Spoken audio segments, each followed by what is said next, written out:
Okay, let's unpack this. Today we're diving headfirst into a topic that, well, it touches on everything from global politics right down to the packets flowing across the internet. We're talking about internet censorship. So if you're looking for a concise, organized breakdown, maybe to get a handle on the nuances for an upcoming quiz or discussion, or maybe you just want to understand this subtle yet incredibly powerful form of control, you are definitely in the right place.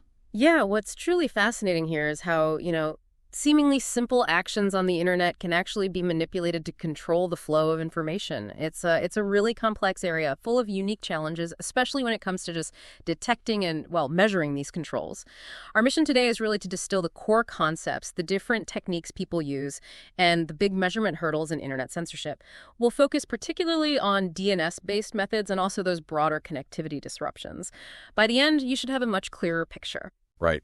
We'll explore how different players try to, well, abuse popular protocols like DNS and BGP. That's the Border Gateway Protocol, kind of like the Internet's postal service, directing traffic around. And we'll look at some pretty compelling real-world examples, too, including the infamous Great Firewall of China and even, whole countrywide outages. Get ready to maybe see the Internet in a slightly different light. So let's kick things off with DNS censorship.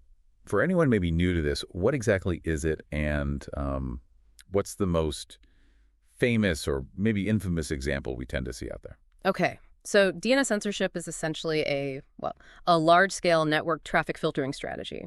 It's where a network, often a country or a large provider, enforces control over the internet's basic infrastructure to suppress stuff it deems objectionable. And yeah, without a doubt, the most prominent and well-known example globally is China's Great Firewall, or the GFW, as it's often called. The Great Firewall. Yeah. It really does sound almost mythical, doesn't it? Like something out of a futuristic thriller. How does a system like that actually operate at its core? It really does have that reputation, and it operates as this kind of opaque, largely hidden system. Its main goal is blocking access to foreign websites and controlling information flow, and it uses a whole variety of sophisticated techniques. But at its heart, a key mechanism the GFW uses is injecting fake DNS record responses. So say you try to access a domain that's on its block list. Instead of getting the real IP address for that website, your request gets intercepted somewhere along the line. And boom, you receive a fake, usually non-routable address back. Okay. So that effectively stops your browser from even finding the real site.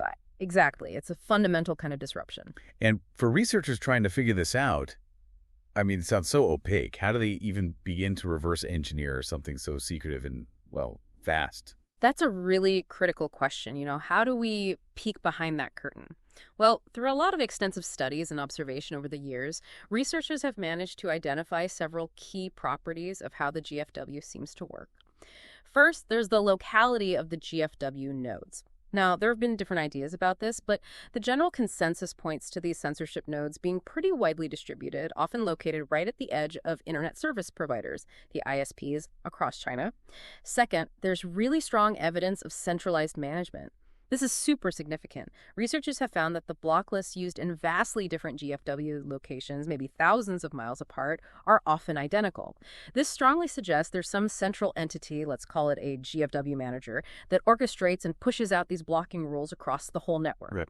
And third, the GFW uses load balancing. It's not just one giant machine doing everything. It distributes the workload, the requests, between many different processing units, clustering them together so they can collectively send out all those injected fake DNS responses. Yeah. It has to, really, to handle the immense traffic. Right, for a whole nation's traffic. So if the GFW injects these fake DNSA records, which, like you said, messes with finding the website by name, does that mean it's blocking individual connections? Say if I type something specific on a page, or is that something else entirely? That feels like a really important distinction. That's an excellent question. And yeah, it's a common point of confusion, but it's vital to get clear. DNS, a record injection, primarily, it serves to block access by domain name. Full stop. It's about preventing you from even locating the server for that blocked website in the first place. Blocking individual connections, maybe because you typed a specific forbidden keyword in a search or something. That often involves a completely different technique, like TCP/RSDs, which we can definitely get into in a moment. So yeah, one blocks the address book entry, you could say. The other tries to cut off the specific phone call itself. That is a powerful difference. Okay. And knowing how complex this all is, are there organizations out there actively trying to keep tabs on this? tracking how it changes over time. Oh, absolutely. There are dedicated efforts doing just that. For instance, greatfire.org, they've been meticulously tracking Chinese censorship since way back in 2011. And there's also hikinggfw.org. They started around 2012. These groups provide really crucial ongoing insights into the GFW's tactics, its evolving block lists. They're invaluable resources for understanding this constantly changing landscape. Incredible dedication. Okay, so beyond DNS injection, which we've established is about stopping you finding the right address, what other tactics do censors have in their playbook? I imagine they don't just rely on one single trick. No, you're absolutely right. They rarely use just one method in isolation. Censors usually layer multiple techniques, kind of creating a more robust and adaptable system. Let's break down some common ones. First up, maybe the simplest, is packet dropping. It's pretty much what it sounds like. Censors identify traffic they see as undesirable, maybe based on destination IP address or the port number, and they just discard the packets. Instead of forwarding them on, they just drop them. Simple enough? Yeah, it's pretty low cost to implement. But its weakness is, well, first, keeping those block lists up to date, and second, the risk of overblocking. Meaning, if two different websites happen to share the same IP address, blocking that IP effectively blocks both sites, even if maybe only one was the intended target. Collateral damage, basically. Exactly. Then there's DNS poisoning. This happens when a DNS server, maybe it's intentionally malicious or maybe it's been compromised, it receives a query and responds with either no answer at all or worse, an incorrect IP address. It deliberately misleads the user. The strength here is that it avoids that IP-based overblocking problem we just talked about. You can be more specific and block by hostname. However, it still usually blocks the entire domain. So, for example, if you wanted to allow people to access their email on a certain domain but block the main website at that same domain, DNS poisoning probably wouldn't give you that fine-grained control. Okay, so less collateral damage than IP blocking, but still pretty blunt. What about something, well, more sophisticated, like actually looking inside the traffic, at the content? Right. That's where content inspection comes in. And this is a significant leap in complexity and capability. There are a couple of main ways this is done. The first is proxy-based inspection. In this setup, pretty much all internet traffic from users gets routed through a central proxy server. This proxy then actually examines the content of the requests and the responses, looking for keywords or patterns, and it rejects anything it deems objectionable. This allows for incredibly precise censorship, down to specific web pages or even individual images or files within a page, and it integrates well with hybrid systems. But I imagine that takes a lot of processing power. Huge amounts. That's the main weakness, scalability. It's extremely expensive because of the massive processing overhead needed to inspect every single packet for potentially millions of users. So an alternative, which is often more cost-effective and responsive, is intrusion detection system, IDS-based content inspection. Here, IDSs monitor the traffic, kind of like security guards watching for suspicious activity or specific keywords. If they detect something objectionable, they can then inform firewall rules, effectively sort of teaching the network what to block for future censorship attempts. More like a spot check than reading every piece of mail. Kind of, yeah. And finally, let's talk about blocking with resets, specifically using those TCP RST packets we mentioned earlier. The GFW, for example, uses this quite extensively to block individual connections that contain content it doesn't like. So imagine you make a request, like an HTTP GET request, and somewhere in that request is a flagged keyword. Let's use Fallon as the classic example. The GFW detects this keyword in transit. It then immediately fires off TCP RST or reset packets. It sends them to both your computer and the server you were trying to talk to. These RST packets basically tell both ends, hang up, connection terminated. And you might even receive multiple RST packets just to make absolutely sure the message gets through and the connection is irrevocably dropped. And sometimes, after you make such a request, the censorship system might even impose what's called an immediate reset of connections. It basically puts your IP address in a temporary penalty box, suspending all traffic from you for a short period, maybe a few minutes. During that time, it sends RSTs even to totally legitimate requests you might make. It's like a temporary network timeout enforced by the firewall itself. Wow. Okay, this is all sounding incredibly sophisticated, quite complex to implement on a large scale. Which brings me back to measurement. How on earth do researchers even begin to measure something like this globally? Given all these different techniques, the secrecy, I hear it's incredibly challenging just to get a clear picture. You've absolutely hit on one of the biggest challenges in this entire field. While, anecdotal evidence and reports suggest maybe over 60 countries are impacted by some form of DNS manipulation or censorship, our actual global understanding, our map of the true extent and nature of it, is still surprisingly limited. And yes, several significant hurdles stand in the way. First, there's the sheer need for diverse measurements. Like we've discussed, censorship methods vary wildly. They're different across geographic regions, different between ISPs, even within the same country. And censorship can happen at multiple layers of the internet stack. Sometimes it's IP blocking, sometimes keyword filtering, sometimes DNS manipulation. This really demands a huge variety of widespread, long-term, longitudinal measurements to capture the full complexity.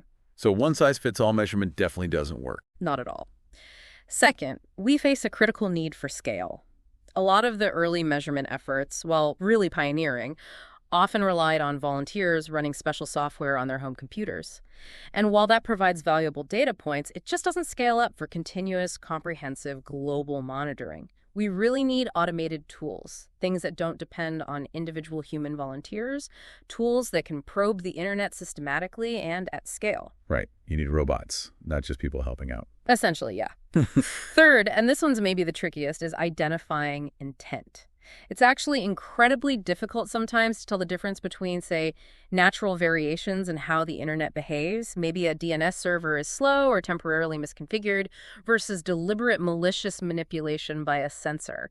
An anomaly you detect could just be a technical glitch, a server error, a weird routing issue. You really need multiple corroborating indications, different pieces of evidence pointing the same way, to confidently infer that, yes, this looks like intentional manipulation. You have to rule out all the innocent explanations first. Exactly.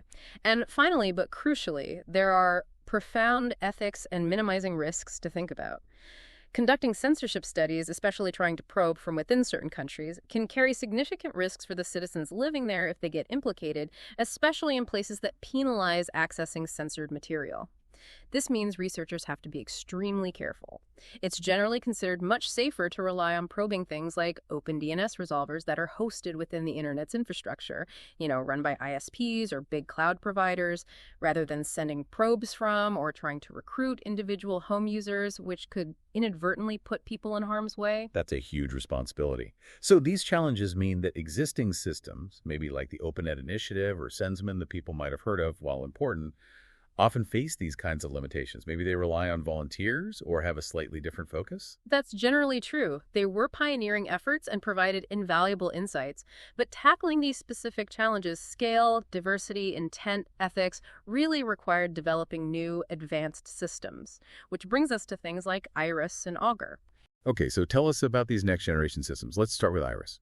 Right. So to really get at these measurement complexities, researchers developed these cutting-edge systems. Iris, specifically, is designed for detecting global DNS manipulation. So connecting back, Iris is laser-focused on figuring out when DNS responses are being tampered with, correct? Exactly. Iris uses this really systematic and quite robust process. It starts by continuously scanning the entire internet's IPv4 address space, looking for thousands of these open DNS resolvers worldwide. But it's smart about it. It specifically tries to identify resolvers that are part of actual network infrastructure, like those run by ISPs or big companies, and filters out things that look like maybe misconfigured home routers, which might give unreliable results. Then, from these carefully chosen vantage points all around the world, it performs global DNS queries. It queries for a curated list of domains known to be sensitive or popular, and it also uses control domains unlikely to be blocked as a baseline for comparison. Okay, finding the right listening posts. But what's really fascinating is how it then takes all that raw data, mountains of DNS responses from everywhere, and actually makes sense of it. How does it filter the signal from the noise? Yeah, that's where the clever part comes in. Iris annotates every single DNS response it gets with a whole lot of extra information, auxiliary data, things like the geolocation of the resolver, the autonomous system, the AS that the resolver belongs to. Remind us what an AS is again. Right. An autonomous system, or AS, is essentially a large network or group of networks managed by a single entity like a major ISP, a university, or a big tech company. It's a big chunk of the internet structure. So Iris gathers the AS info, and it even pulls in things like HTTP responses from external data sets like Senses. It also does extra checks like PTR lookups and TLS scanning. This is all really critical to avoid misclassifying things that are actually legitimate, like virtual hosting, where you have multiple websites sharing the same IP address. It stops Iris from wrongly flagging those as inconsistencies or manipulation. So it gathers a lot of context for each answer. Precisely. Then, to actually classify a response as either correct or manipulated, Iris uses two powerful types of metrics. First are consistency metrics.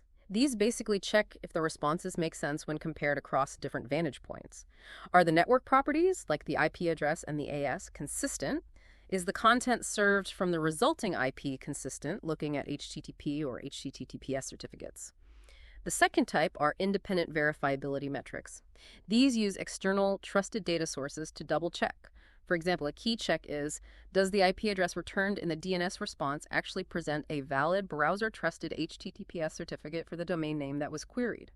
If it does, that's a strong sign it's a legitimate server for that domain. Okay, so just to be absolutely crystal clear here, maybe for someone jotting notes for that quiz, if any of those metrics, either consistency or independent verifiability, if any of them are satisfied, then Iris considers the response correct, even if it maybe looked a bit odd at first glance. That's exactly right, and it's a super crucial point for understanding how Iris avoids errors. If any single one of those checks passes, it's classified as correct. Only if all the checks fail is it then classified as manipulated. This means that a response that might look inconsistent, maybe an IP address seems unusual compared to others, it won't be flagged as manipulated if, say, it independently verifies as legitimate because it serves the correct HTTPS certificate. It's a clever safety net to minimize false positives and make sure Iris is only flagging genuine manipulation. Very clever. Okay, and then there's Augur. That sounds like it tackles a completely different kind of internet blockage, right? Not DNS. That's absolutely correct. While Iris is all about DNS manipulation, Augur focuses on a different problem: detecting IP-based connectivity disruptions. Basically, is traffic actually flowing between 2 points, or is something blocking it at the IP level? It doesn't look at DNS directly at all. Instead, it uses this remarkably clever trick involving the IP ID. You can think of the IP ID field in an IP packet header, like a unique sequential serial number. Every time a host sends out an IP packet, the 16-bit number typically increments. Constantly ticking counter on every machine. So how does Augur leverage this subtle, always incrementing ID to figure out if something's being blocked somewhere else entirely? It employs two main mechanisms working together, and this is where the real ingenuity comes in. First, there's probing. Augur uses a measurement machine, a server controlled by the researchers, to send a specific type of network message, a SYNACK, to what it calls a reflector. A reflector is just another server out there on the internet, chosen because it has a predictable, globally incrementing IP ID counter that Augur can track. When the reflector receives this unexpected SYNACK, it responds with an RST packet, and crucially, that RST packet contains the reflector's current IP ID. This lets the measurement machine monitor the reflector's IP ID counter. Okay, so probing lets you read the reflector's counter. What's the second part? The second part is perturbation. Here, the measurement machine sends a spoofed TCP SYN packet. It sends this packet to the site. This is the target server that might potentially be subject to blocking. But the packet is spoofed to make it look like it's coming from the reflector's IP address. Now think about what happens. If the site receives this spoofed SYN packet, it thinks the reflector is trying to connect. So the site will try to respond to the reflector by sending it a SYNACK packet. If that SYNACK packet successfully reaches the reflector, seeing an unsolicited SYNACK, will do what it's supposed to do: send an RST packet back to the site. And critically, the act of sending that RST packet increments the reflector's IP ID counter. I think I see where this is going. So you probe, you perturb, you probe again, and the change in the reflector's IP ID tells you something about whether the perturbation worked, right? How do you interpret those changes? Exactly. Let's walk through it with a simple example. Imagine the reflector's IP ID counter starts at, say, 5. Okay, scenario 1, no filtering at all. The measurement machine probes the reflector responds, maybe with IP ID 6. Then the machine perturbs the site. The site sends a SYNACK to the reflector. The reflector receives it, sends an RST back to the site, and its IP ID increments to 7. Now the measurement machine probes the reflector again. It gets back IP ID 8. The total increment observed between the first probe, got 6, and the second probe got 8 is 2. That increment of 2 is the key signature of normal, unobstructed communication in this setup. Okay, an increment of 2 means everything floats smoothly. What about blocking? Right. Now let's consider inbound blocking, meaning traffic from the site to the reflector is being filtered. The measurement machine probes gets IP ID 6. Fine. It perturbs the site. The site tries to send its SYNACK back to the reflector. But if that SYNACK gets blocked and never reaches the reflector, Then the reflector never sends an RST, and its ID doesn't increment from the perturbation. precisely. So when the measurement machine probes again, the reflector's IP ID hasn't changed due to the perturbation step. It will only have incremented because of the second probe itself. So the machine gets back IP ID 7. The total increment observed is now only 1, from 6 to 7. This smaller than expected increment signals that the SYNACK from the site to the reflector was likely blocked. Clever. And the other way around, outbound blocking. Okay, finally, let's look at outbound blocking, where traffic from the reflector to the site is filtered. The measurement machine probes, gets IP ID 6, it perturbs the site. The site sends its SYNACK to the reflector. Since there's no inbound block here, the reflector receives the SYNACK, so the reflector sends an RST packet back towards the site and its IP ID increments to 7. But now, because of the outbound filter, that RST packet gets blocked and never reaches the site. Yeah. What does the site do when it doesn't get a response? It probably tries again, right? Retransmits the SYNACK. Exactly. The site retransmits the SYNACK, the reflector receives another SYNACK, sends another RST, which also gets blocked, and its IP ID increments again, maybe to 8.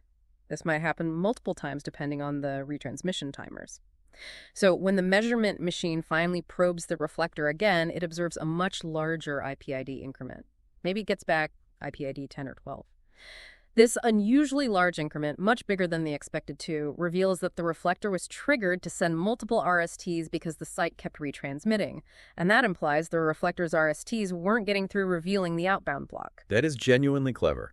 Using this simple counter on a third-party machine to deduce blocking between two other points on the internet without needing access to either end directly. It's a really elegant way to remotely infer these kinds of IP-level blocks. Okay, so we've talked about these intricate techniques, DNS blocking, IP blocking detection methods.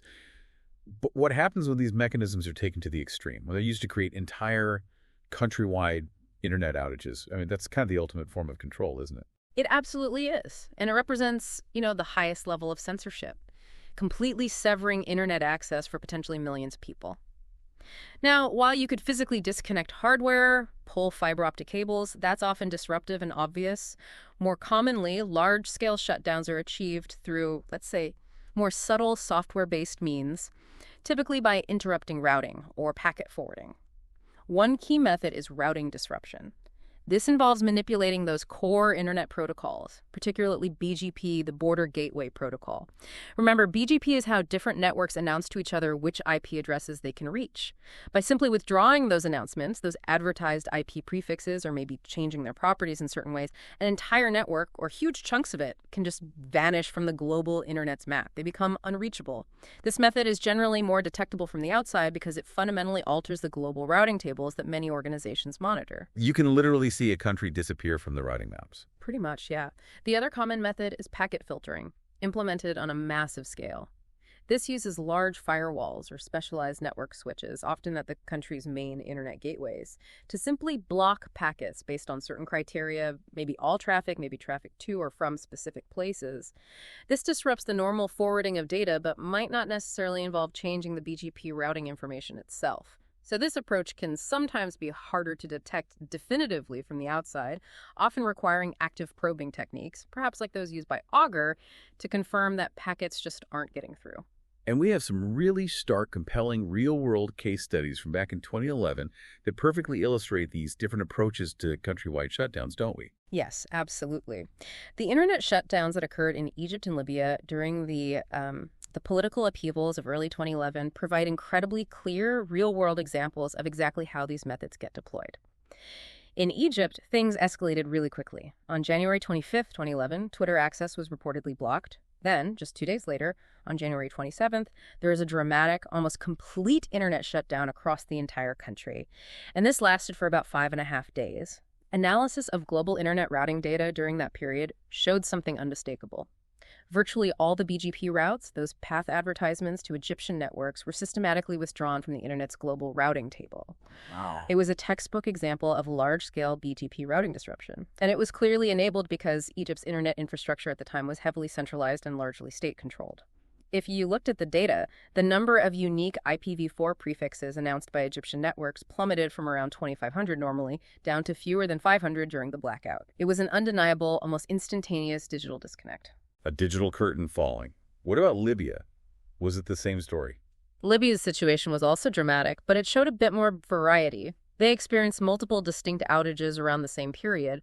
The first couple of major outages did involve classic BGP prefix withdrawals, very similar to Egypt, implemented by Libya's dominant state-owned telecom operator. You could see the routes disappear. However, a later major outage, starting around March 3, 2011, was different. This time, researchers monitoring the global routing tables observed no significant BGP route withdrawals.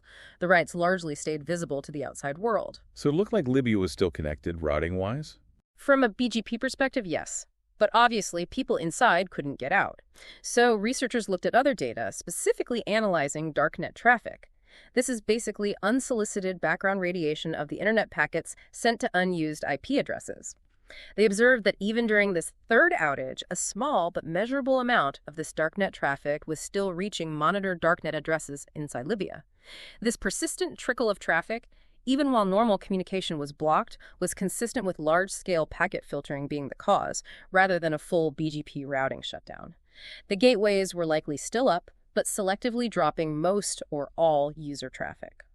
Fascinating. So it shows how different methods can be employed, even by the same actors, maybe depending on the situation or desired effect, and how crucial different measurement techniques are to actually figure out how an outage is happening. Exactly. These real-world events perfectly illustrate how both routing disruption and massive packet filtering can be used to effectively sever a nation's connection to the global internet. Wow.